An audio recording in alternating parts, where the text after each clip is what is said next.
नमस्कार मेरे प्यारे दोस्तों, प्यारे विद्यार्थियों, राम राम, सत श्री अकाल, आदाब, जय श्री कृष्णा, राधे राधे। देखिए, हमने जो पिछली वीडियो है उस पिछली वीडियो में बात की थी जनजातियों की, और जनजातियों में एक जनजाति पढ़ी थी हमने, कौन सी? मीणा जनजाति। अब जब हम बात करेंगे मेरे प्यारे विद्यार्थियों तो हम बात करेंगे भील जनजाति की। और भील जनजाति की हम बात करें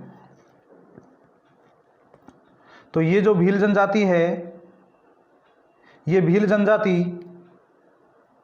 सर्वाधिक कहां पर निवास करती है? ये सर्वाधिक निवास करती है उदयपुर में। सर्वाधिक उदयपुर में निवास करती है और सबसे प्राचीन जनजाति मानी जाती है। यह मीणाओं के बाद दूसरी बड़ी जनजाति है। और मेरे प्यारे विद्यार्थियों, ध्यान रखना, ये जो भील है, ये भील द्रविड़ भाषा के भील शब्द से मिलकर बना है, जिसका शाब्दिक अर्थ है तीर कमान। ये भील द्रविड़ भाषा के भील शब्द से बना है और भील का अर्थ क्या होता है? तीर कमान। ये स्वयं को भगवान शंकर के वंशज मानते हैं, लेकिन जो हमारे कर्नल जेम्स टॉड हैं वो इन्हें वनपुत्र कहते हैं। दोस्तों, क्या कहते हैं? वनपुत्र। तो देखिएगा, चलते हैं, अभी ले चलते हैं आपको भीलों की ओर।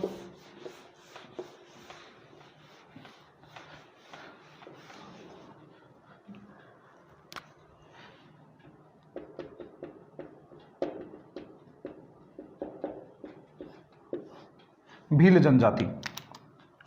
सबसे पहले तो आपको ध्यान रखना है कि सर्वाधिक, मैंने पहले लिखा है उदयपुर, यानी कि ऑप्शन में जब आपसे पूछ ले सर्वाधिक भील कहां निवास करते हैं, मतलब कि उदयपुर में, लेकिन कुछ स्थान और है, जैसे डूंगरपुर, बांसवाड़ा में भी भील निवास करते हैं। दूसरा मेरे दोस्तों ध्यान रखना कि मीणा जनजाति के बाद, मीणा जनजाति के बाद दूसरी बड़ी जनजाति, दूसरी बड़ी जनजाति, मीणा जनजाति के बाद दूसरी बड़ी जनजाति जो है वो दूसरी बड़ी जनजाति कौन सी है? भील। और तीसरी अगर हम बात करें तो ध्यान रखिएगा मेरे दोस्तों कि भील जो है स्वयं को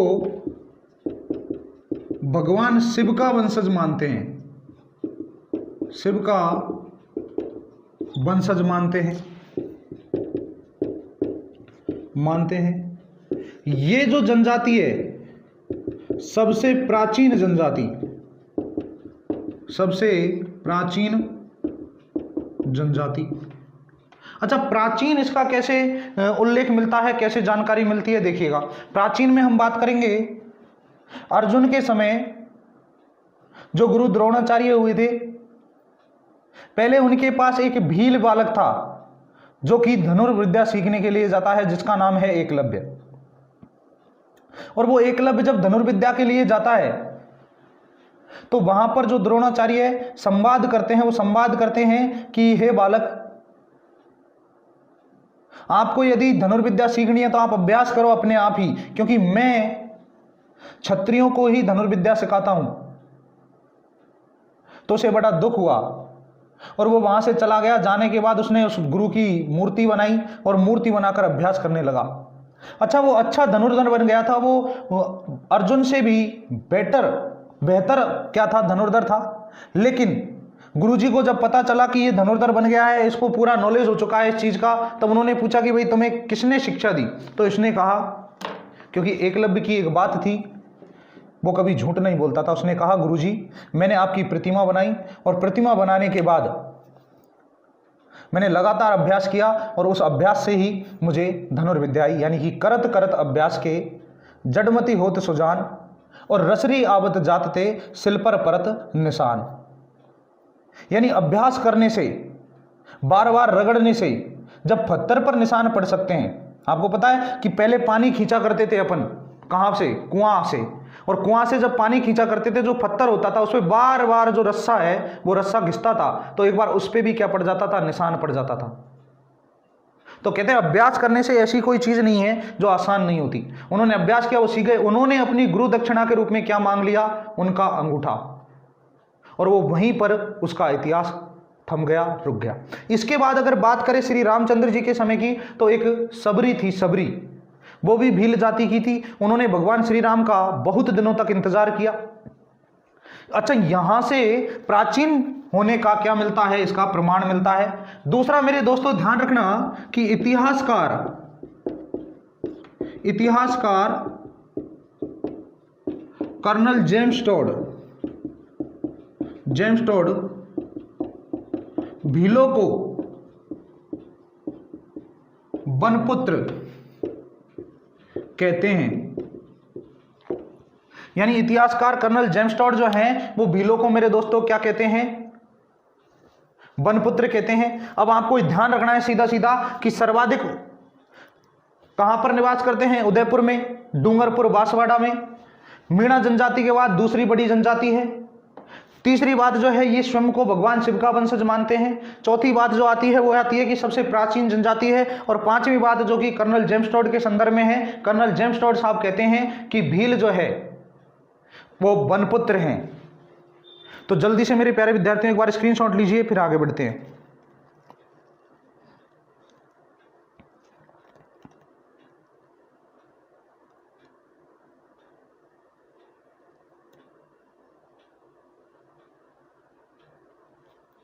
देखिए दोस्तों, वस्त्रों के आधार पर भीलों को दो भागों में विभाजित किया गया है। अब ध्यान देना, किसके आधार पर? वस्त्रों के आधार पर। देखिए, वस्त्रों के आधार पर भीलों को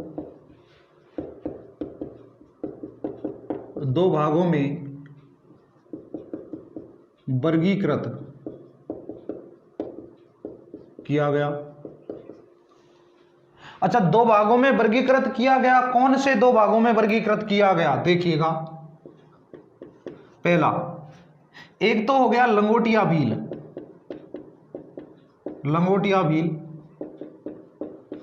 और दूसरा मेरे दोस्तों क्या हो गया? पोती दद्दा भील। एक हो गया लंगोटिया भील और दूसरा हो गया पोती दद्दा भील। तो देखिए, लंगोटिया भील की जब बात करें तो इसमें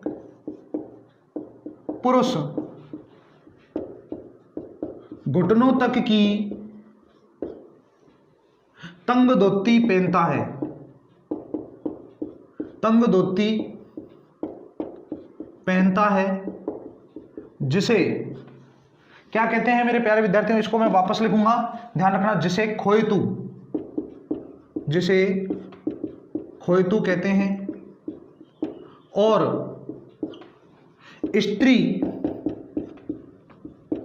घुटनों तक जो घाघरा पहनती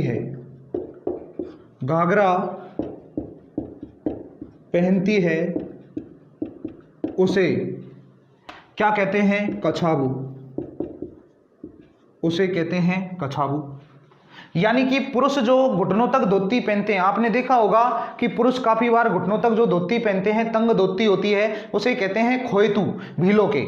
और भीलों के जो घुटनों तक महिला क्या पहनती है? घाघरा पहनती है, उस घाघरे को क्या कहा जाता है? कछाबू। इसके बाद ध्यान रखना, दूसरा जो है वो दूसरा है पोती दद्दा भील। और पोती दद्दा भील की मैं बात करूं तो ध्यान रखना, ये धोती, कमीज और साथ में ही बंडी भी पहनते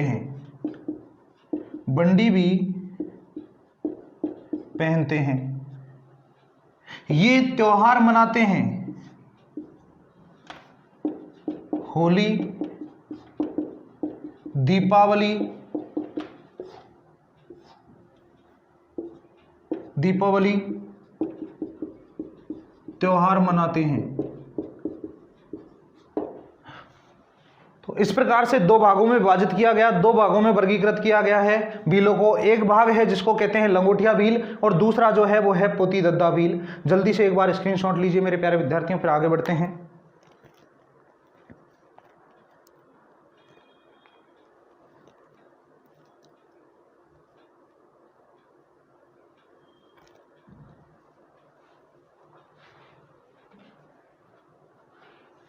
अब देखिए मेरे प्यारे विद्यार्थियों,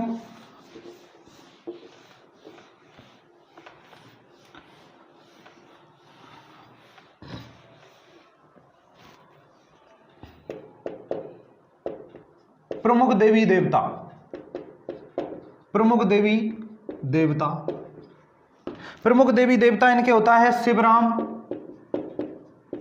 शिव राम, कालिका माता, दुर्गा माता, ये सारे पूजे जाते हैं मेरे दोस्तों। इनके एक हनुमान जी भी पूजा जाता है, हनुमान जी। इसके बाद इनका प्रमुख त्योहार और प्रमुख त्योहार है कौन सा? होली। दूसरा मेरे दोस्तों ध्यान रखना, प्रमुख त्योहार इनका होली है। इनके प्रमुख जो देवता हैं वो प्रमुख देवता कौन कौन से हैं? शिव राम, कालिका, दुर्गा और हनुमान जी। इसके बाद आपको ध्यान रखना है कि प्रमुख व्यवसाय, ये प्रमुख व्यवसाय इनका है आखेट। आखेट मतलब शिकार। आखेट का मतलब क्या होता है मेरे प्यारे विद्यार्थियों? शिकार करना इनका प्रमुख व्यवसाय माना गया है। ध्यान रखना। देखो दो चीज और ध्यान रखना, एक तो है कांडी और एक है पाड़ा। देखो कांडी शब्द कहने से ये नाराज होते हैं, कांडी, एक है कांडी। कांडी शब्द से नाराज होते हैं, जबकि पाड़ा शब्द से खुश होते हैं। यदि आप भीलों को कांडी कह दोगे तो भीलों को कांडी कहने पर वो बहुत ज्यादा नाराज हो जाते हैं, इतना भी नाराज हो जाते हैं कभी बार तो कि वो आपको मार भी सकते हैं। और पाड़ा की बात करें तो पाड़ा अगर आप कहोगे तो पाड़ा का ध्यान रखना, इस शब्द से ये बहुत ज्यादा खुश हो जाते हैं। अच्छा, दो शब्द और हैं इनके, मैं आपको वो बताऊंगा, पहले आप स्क्रीनशॉट लीजिए फिर आगे बढ़ते हैं मेरे प्यारे विद्यार्थियों।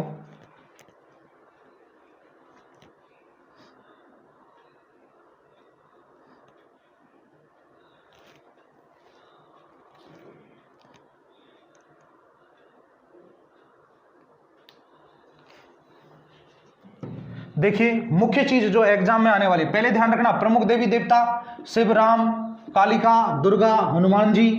प्रमुख त्योहार होली। प्रमुख व्यवसाय आखेट, आखेट का मतलब शिकार।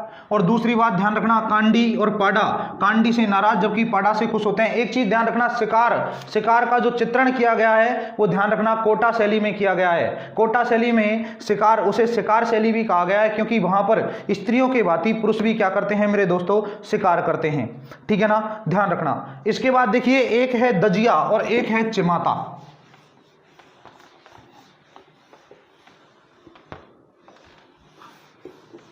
एक तो मेरे दोस्तों क्या है? चिमाता और एक है दजिया। ये दो शब्द ध्यान रखना। भीलों द्वारा पहाड़ी क्षेत्र में की जाने वाली खेती यानी चीमाता, माता का मंदिर का होता है पहाड़ी पर। पहाड़ी से समझ जाना मेरे दोस्तों कि भीलों के द्वारा पहाड़ी पर जो खेती की जाती है उसे कहते हैं चीमाता। दजिया यानी भीलों द्वारा मैदानी भाग में की जाने वाली खेती, यानी भीलों के द्वारा जो मैदानी भाग में खेती की जाती है उसको मेरे दोस्तों क्या कहते हैं? उसको कहते हैं दजिया। दूसरा आपको ध्यान रखना है कि भील जो है केसरिया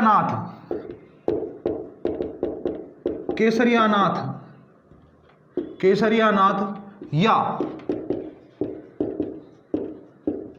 ऋषभदेव पर छंडाई खीर खाकर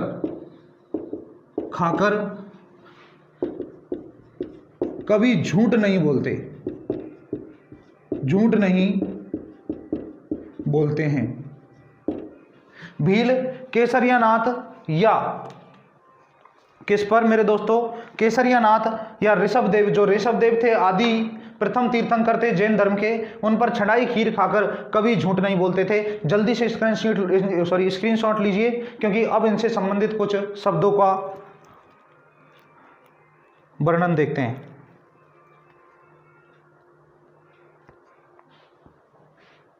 देखिएगा प्यारे विद्यार्थियों, भीलों से संबंधित शब्दावली देखो। अगर हम बात करें तो मेरे प्यारे विद्यार्थियों ध्यान रखना, भीलों से संबंधित शब्दावली खोएतु, दूसरा कछाबू, तीसरा अटक, चौथा टापरा, पांचवा कू, पाल, फला, इसके बाद आठवां पालवी, नौवां आपको ध्यान रखना है मेरे दोस्तों गमेती, 10वां महुआ, 11वां टोटम, 12वां पोत्या, 13वां देपाड़ा, 14वां पीरिया, 15वां सिंदूरिया, 16वां गांसड़े, 17वां मेरे दोस्तों देखिएगा 17वां बरांडी, 18वां आटा साटा, 19वां नाता प्रथा, 20वां छेड़ा फाड़ना, फिर 21वां हारो, 22वां सारो और 23वां आई। ठीक है ना, ये सारे शब्द हैं, ये सारे शब्दों के बारे में अपन को जानकारी लेनी है। देखिएगा मेरे दोस्तों, मेरे प्यारे विद्यार्थियों ध्यान रखना, अगर मैं बात करूं खोयती को, खोयतू होती है तंग दोती, कछाबू घुटनों तक का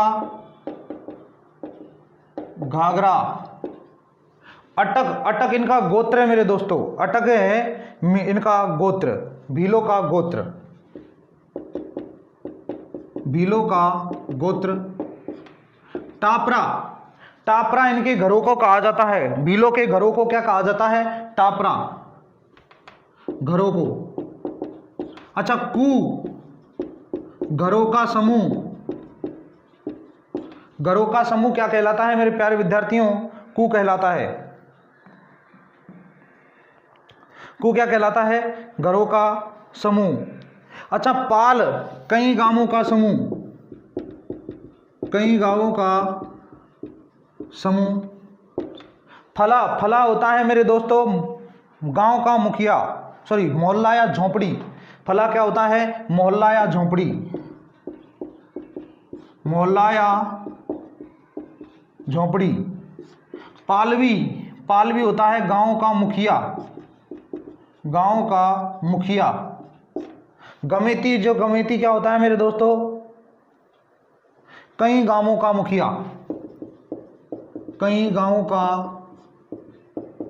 मुखिया। महुआ पवित्र वृक्ष। टोटम कुल देवता, ठीक है ना, पवित्र वृक्ष और कुल देवता। इसके बाद ध्यान रखना मेरे दोस्तों, पोत्या, पोत्या कहते हैं साफा, साफा, देपाड़ा तंग धोती, तंग धोती, पीरिया दुल्हन का पीला लहंगा, पीला लहंगा, यानी दूल्हा बनते समय जो पीला लहंगा पहनती है दुल्हन, उसका पीला लहंगा। सिंदूरिया लाल साड़ी, लाल साड़ी, दुल्हन की लाल साड़ी। अच्छा देखिए गांसड़े वगैरह ये बताऊंगा बात में, इधर बता दूंगा, एक बार इसका स्क्रीनशॉट ले लीजिए दोस्तों।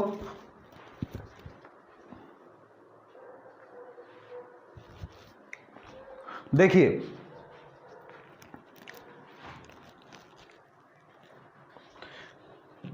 गांसड़े कहा जाता है जो मृत्यु के समय दान दक्षिणा दी जाती है, मृत्यु के समय दी गई दक्षिणा। अच्छा बरांडी, बरांडी मेरे दोस्तों क्या होती है? बरांडी, बरांडी इनकी माता है। बरांडी जो है ना, बरांडी ये इनकी देवी है, बरांडी देवी, देवी। आटा साटा नाता प्रथा, नाता प्रथा क्या होता है? आटा साटा तो देखो कि एक घर में से अगर स्त्री आ रही है तो दूसरे घर में से क्या है? पुरुष आ रहा है, यानी कि आटा साटा कर लेते हैं, इधर से लड़की इधर गई और इधर से लड़की इधर गई, ठीक है ना। और देखो देखो नाता प्रथा होता है पूर्व पति को छोड़कर दूसरे से विवाह करना, और जब पूर्व पति को पता चलता है तो दूसरा उसे कुछ राशि देता है जिसको झगड़ालू राशि कहते हैं। छेड़ा फाड़ना तलाक, ठीक है ना। हारो, हारो मेरे दोस्तों कहते हैं ससुर को, ससुर, सॉरी हारो कहते हैं, हारो ससुर। सारो ससुराल, माता को आई कहते हैं, माता को। और अब होता है देखो मोटावा, बा और मोटावा, ध्यान रखना। बा तो होता है क्या, इधर देख लीजिएगा, बा, बा, बा क्या होता है मेरे दोस्तों? बा होता है पिता, और मोटावा, मोटावा होता है दादा। जी जल्दी से स्क्रीनशॉट लीजिए, फिर वापस से एक बार रिवाइज करवाऊंगा मैं इनको।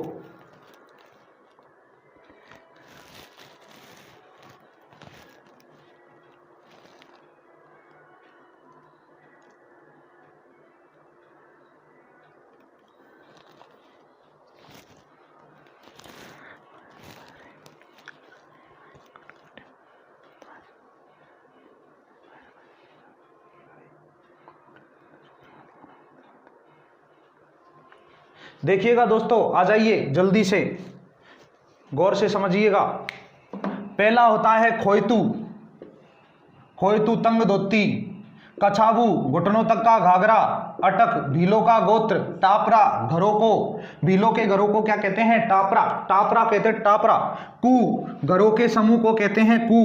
पाल कई गांवों का समूह पाल कहलाता है। फला मोहल्ला झोंपड़ी, इनके जो मोहल्ला होता है, झोंपड़ी होती है, उसको क्या कहते हैं मेरे दोस्तों? उसको कहते हैं फला। अच्छा गांव का जो मुखिया होता है, गांव का मुखिया को कहते हैं पालवी। और गमिति, ये गमिति कहा जाता है कई गांवों के मुखिया को, यानी एक से अधिक गांव जो होते हैं और उनके मुखिया को क्या कहा जाता है? गमिति। पवित्र वृक्ष, पवित्र वृक्ष है महुआ। कुल देवता कौन सा है इनका? टोटम। अच्छा पोत्या, पोत्या कहते हैं साफा, साफा जो सर पे बांधते हैं, ध्यान रखना। इसके बाद देखिए देपाड़ा, देपाड़ा कहा जाता है तंग धोती को। किसको कहा जाता है? तंग धोती को। पीला लहंगा, दुल्हन जो पीला लहंगा पहनती है शादी में, उसको कहते हैं पीरिया।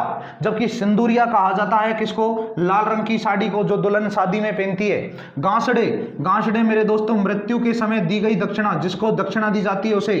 बरांडी इनकी देवी है।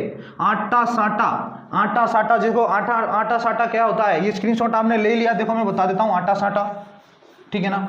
थोड़ा सा आटा साटा, जैसे देखो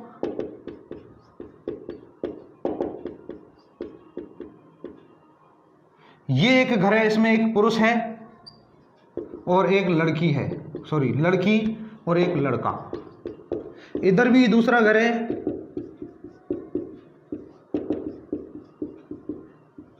इसमें भी एक स्त्री और एक पुरुष है। देखिए ये लड़की तो जाएगी इसके, जबकि ये लड़की आएगी इसके। इसे कहते हैं आटा साटा, आटा साटा।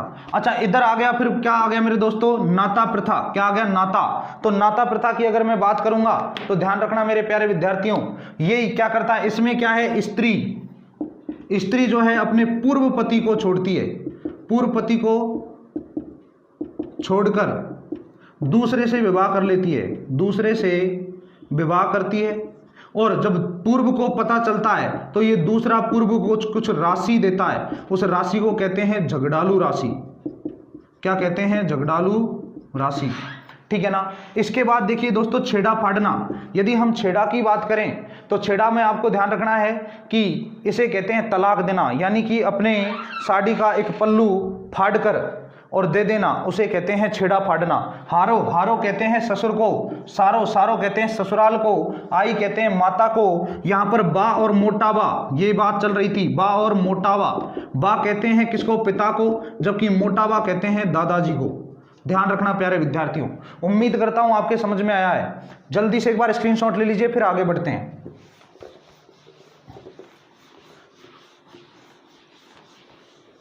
चलिए, मुख्य रूप से एग्जाम में यही पूछे जाते हैं, जो अपन शब्दावलियां पढ़ते हैं, ये शब्दावलियां जो है इनको ही मुख्य रूप से एग्जाम में पूछा जाता है। एग्जाम में मुख्य रूप से जो पूछा जाता है वो इन शब्दावलियों को ही पूछा जाता है। इन शब्दावलियों से ही क्या आते हैं मेरे दोस्तों, क्वेश्चंस आते हैं। अच्छा, अब देखिए, भीलों के प्रमुख नृत्य। पहला है फायरे फायरे, पहला है फायरे फायरे। दूसरा है नेजा, तीसरा है गवरी या गवरी को ही कहते हैं राई। ठीक है ना। चौथा कुटकुट्या, पांचवा दुचक्री, छठा हाथी मना और सातवां है युद्ध नृत्य। सातवां कौन सा है, युद्ध नृत्य। ध्यान रखना मुन्नाओ। पहला हो गया फायरे फायरे, दूसरा हो गया मेरे दोस्तों कौन सा, नेजा, तीसरा हो गया गबरी राई और चौथा हो गया कुटकुट्या, दो चक्री, हाथी मना और फिर हो गया युद्ध नृत्य। इन नृत्यों की हम क्या करेंगे मेरे प्यारे विद्यार्थियों, चर्चा करेंगे। और इन नृत्यों की जब हम चर्चा करेंगे तो ध्यान रखना,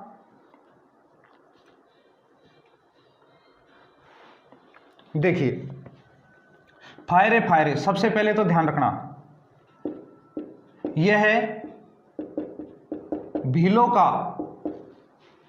रणघोष है, रणघोष है और इसमें युद्ध का प्रदर्शन किया जाता है। दूसरा, राज्य सरकार ने रोक लगा रखी है, राज्य सरकार ने रोक लगा रखी है। देखिएगा ये नृत्य फायरे फायरे, मेरे प्यारे विद्यार्थियों, ये जो फायरे फायरे हैं, ये फायरे फायरे नृत्य भीलों का रणघोष भी है।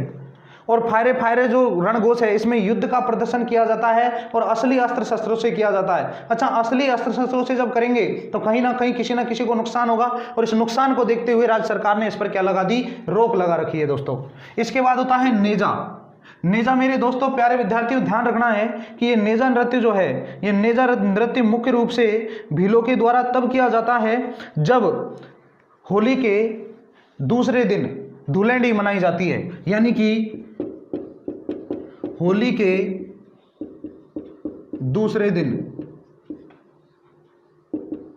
किया जाने वाला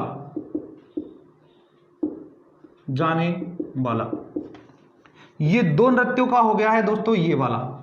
अच्छा, गबरी और राई यह होली के बाद 40 दिन तक चलता है, जो शिव व पार्वती का प्रतीक। इसकी कहानी कुछ ऐसे है, ध्यान रखना दोस्तों कि एक भस्मासुर नाम का राक्षस रहा था, जिसने भगवान शिव की तपस्या की, और तपस्या करने के बाद भगवान शिव भोले थे, और भोले होने के कारण उन्होंने जल्द ही उसको प्रकट होकर कहा कि हे तब भस्मासुर वरदान मांगो, क्या मांगना चाहते हो। उन्होंने कहा कि प्रभु मैं जिसके सर पर भी हाथ रखूं वो भस्म हो जाए। भोले बाबा ने कहा तथास्तु। अब भस्मासुर विलासता का धनी था, उसने तुरंत ही पार्वती माता को मांग लिया भोले बाबा से। भोले बाबा ने कहा ये क्या आप कर रहे हो। बोले पार्वती माता को मैं कैसे दे सकता हूं। बोले ये तो मेरे पास एक ही है। बोले नहीं मुझे तो पार्वती माता पसंद है, मैं तो इसको ही लेके जाऊंगा। तो अच्छा माता चाहती तो इसको कभी भी इसका जो वरदान है उसको नष्ट कर सकती थी, लेकिन भोला बाबा का जो वरदान है वो झूठा हो जाता। अब भोले बाबा पीछे आगे आगे और भस्मासुर पीछे पीछे। भोले बाबा ने नारद से कहा, नारद ने कहा मुझसे कुछ नहीं होगा प्रभु। फिर ब्रह्मा जी से कहा, ब्रह्मा जी ने कहा मुझसे नहीं होगा कुछ प्रभु। फिर बाद में विष्णु भगवान के पास पहुंचते हैं, और विष्णु भगवान के पास जब पहुंचते हैं तो उन्होंने कहा कोई दिक्कत नहीं है, मैं सब संभाल लूंगा। भगवान विष्णु एक सुंदर स्त्री जिसको कहते हैं मोहिनी रूप धारण किया और उनके सामने चले गए और उनसे कहा कि हे भस्मासुर, हे भस्मासुर आप ऐसा क्यों कर रहे हो। मैं आपसे शादी करना चाहती हूं, फिर आप क्यों भाग रहे हो उनके पीछे। बोले बिल्कुल आप करना चाहती हो। बोले हां तो करना चाहती हो तो चलो करते हैं। उन्होंने कहा कि कर तो लूंगी, लेकिन पहले मैं जैसा नृत्य करती हूं ऐसा आपको नृत्य सीखना पड़ेगा। भस्मासुर ने कहा सीख लेंगे। अच्छा नृत्य में कुछ स्टेप इस प्रकार के थे, और जब उन स्टेपों को वो करते हैं तो जब भस्मासुर अपने ही सर पर हाथ रखता है वो क्या हो जाता है मेरे दोस्तों, भस्म हो जाता है। भस्मासुर भस्म हो जाता है, तब से ही ये गबरी और राई नृत्य प्रारंभ हो जाता है। कुटकुट्या, ये कुटकुट्या जो नृत्य है इसकी अगर बात करें दोस्तों, ये कुटकुट्या नृत्य भील जनजाति के लोगों के द्वारा किया जाता है, और ये दिन में किया जाने वाला नृत्य है। दिन में किया जाने वाला नृत्य। यह एक नाटक भी है, ध्यान रखना। द्विचक्री चक्र बनाकर किया जाता है। देखिए इसमें क्या करते हैं, इसमें चक्र बना लेते हैं स्त्री और पुरुष दोनों, और फिर स्त्री पुरुष चक्र बनाकर और विभिन्न चक्राकार आकृति में ये नृत्य करते हैं। हाथी मना जो है, हाथी मना, ये हाथी मना दोस्तों ध्यान रखना, सॉरी, हाथी मना जो है ये हाथी मना नृत्य ये विवाह के समय घुटनों के बल किया जाता है, घुटनों के बल किया जाता है। युद्ध नृत्य, इसमें युद्ध का प्रदर्शन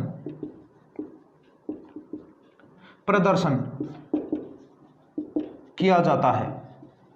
तो ध्यान रखना, एक हो गया फायरे फायरे जो इनका रणघोष भी है, ठीक है ना। अच्छा किक्कमारी मीणाओं का रणघोष है।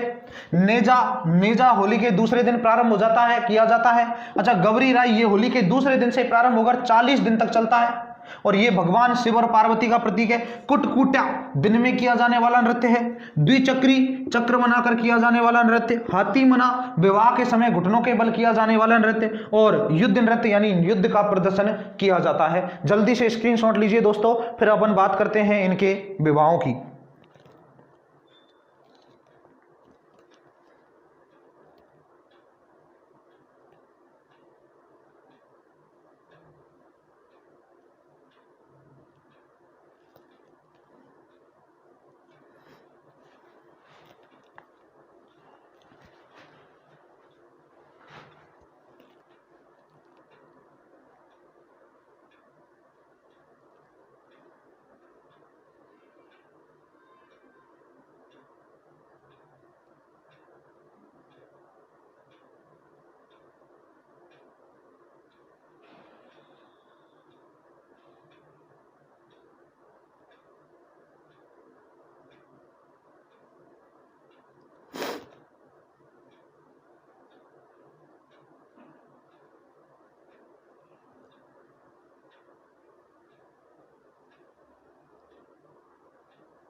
देखिए दोस्तों, अब इनके विवाहों की बात करते हैं। भीलों के प्रमुख विवाह।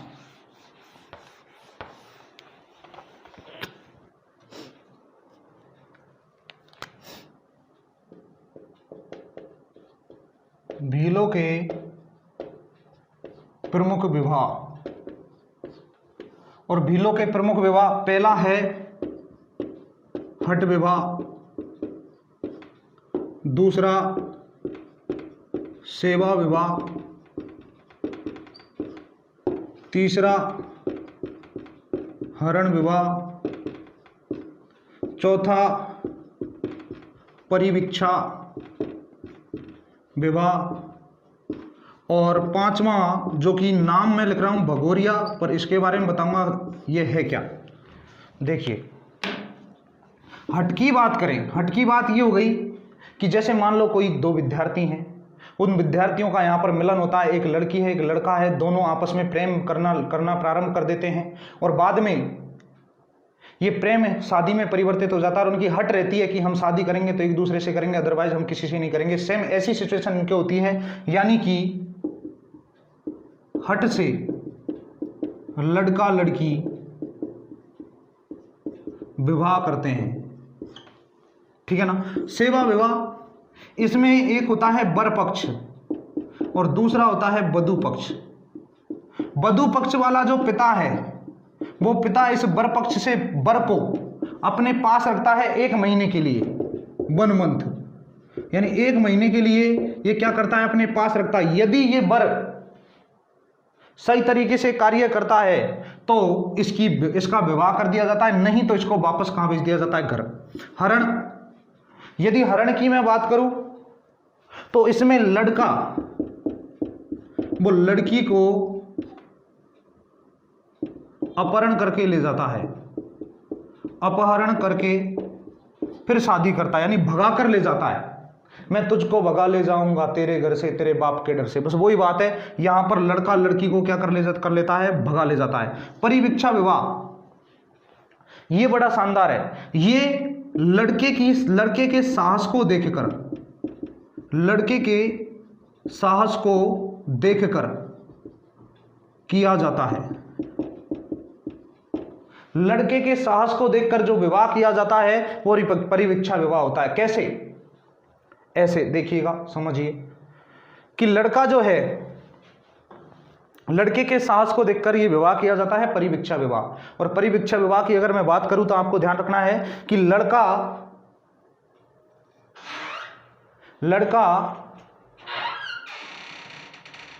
हिंदी पिक्चरों की तरह जैसे ही लड़की की इज्जत लुटने वाली होती है तुरंत एक तरह जाता है। सेम ऐसी की ऐसी सिचुएशन परिवीक्षा में लड़के की उत्साह को, लड़के की वीरता को, लड़के की साहस को देखकर और ये परिवीक्षा विवाह कर दिया जाता है। भगोरिया इनके एक मेला होता है और उस मेले में लड़का लड़की दोनों जाते हैं और अपने पसंद का जीवन साथी चुनकर लाते हैं, यानी खुद अपने पसंद का जीवन साथी चुनकर लेकर आते हैं। तो मेरे प्यारे विद्यार्थियों, ये थे अपनी भील जनजाति, दूसरी जनजाति थी, और उम्मीद करता हूं कि आपको भली भांति समझ में आया होगा। इसमें एक बार वापस रिवाइज करवा देता हूं, देखिएगा। एक है हट विवाह, हट से लड़का और लड़की विवाह करते हैं। सेवा विवाह, यानी कि क्या होता है, इसमें पिता वर को अपने घर पर रखता है और 1 महीने कार्य करवाता है। यदि वो सेवा में सफल हो जाता है तो उसके साथ अपने वधू का क्या कर देता है, वो विवाह कर देता है, यानी लड़की का विवाह कर देता है, नहीं तो उसको वापस भेज देता है। हरण विवाह, इसमें लड़का लड़की को भगाकर फिर शादी करता है, यानी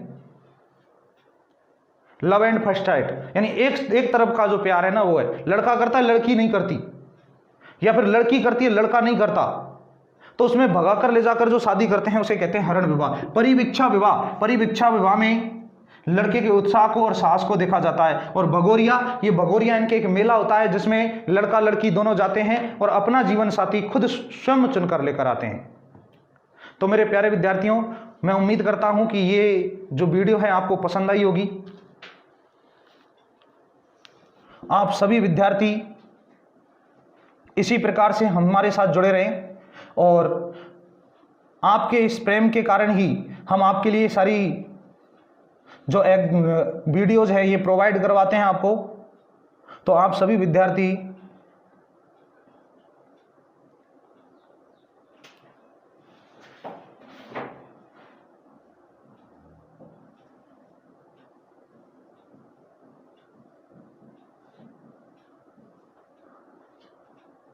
आगे भी आपको क्लास प्रोवाइड करवाते रहेंगे इसी प्रकार से, जिसमें आपको देखो राजस्थान की जितनी भी एग्जाम्स है उन एग्जाम्सों का यहां पर जो वीडियोज है उनको देखने के बाद भली भांति तरीके से आपको कुछ ना कुछ सहयोग जरूर मिलेगा। क्योंकि देखो कुछ की बात तो अलग हो जाती है, वैसे अगर देखा जाए तो आपको पता है कि यहाँ पर जो वीडियोज हैं वगैरह है उनको डालने का एक उद्देश्य है, ये नहीं है कि हम हमारा मन बनाकर या हम खुद अपने हिसाब से डाल, नहीं, यहाँ का एक उद्देश्य है कि आप लोगों तक अध्यापन कार्य पूर्ण रूप से पहुंचे। जो ये आधा अधूरा पढ़ाते हैं ना, मैं नाम किसी का नहीं लूंगा क्योंकि वो निंदक निहरे राखिया आंगन कुटी चबाए और बिन पानी साबुन बिना निर्वल करे सुबाए। तो देखो मैं किसी की निंदा नहीं करना चाहता, लेकिन इतना जरूर है कि आधा अधूरा पढ़ाकर वो अपना काम खत्म कर जाते हैं, क्योंकि उनको फॉर्मेलिटीज पूरी करनी होती है। अपन फॉर्मेलिटीज पूरी नहीं करते, अगर करते हैं तो मन से करो और नहीं करते तो फिर बिल्कुल ही मत करो। यदि हमने आगाज कर दिया तो उसको अंजाम तक पहुंचाएंगे, लेकिन अगर आगाज ही नहीं किया तो नहीं करेंगे, फिर छोड़ो। तो मेरे प्यारे विद्यार्थियों, आप यहीं इस बड़े प्लेटफॉर्म पर जुड़े रहें और अपनी पढ़ाई को तब तक ना छोड़े जब तक कि आप एग्जाम को ना तोड़े। ठीक है ना? धन्यवाद दोस्तों, नमस्कार।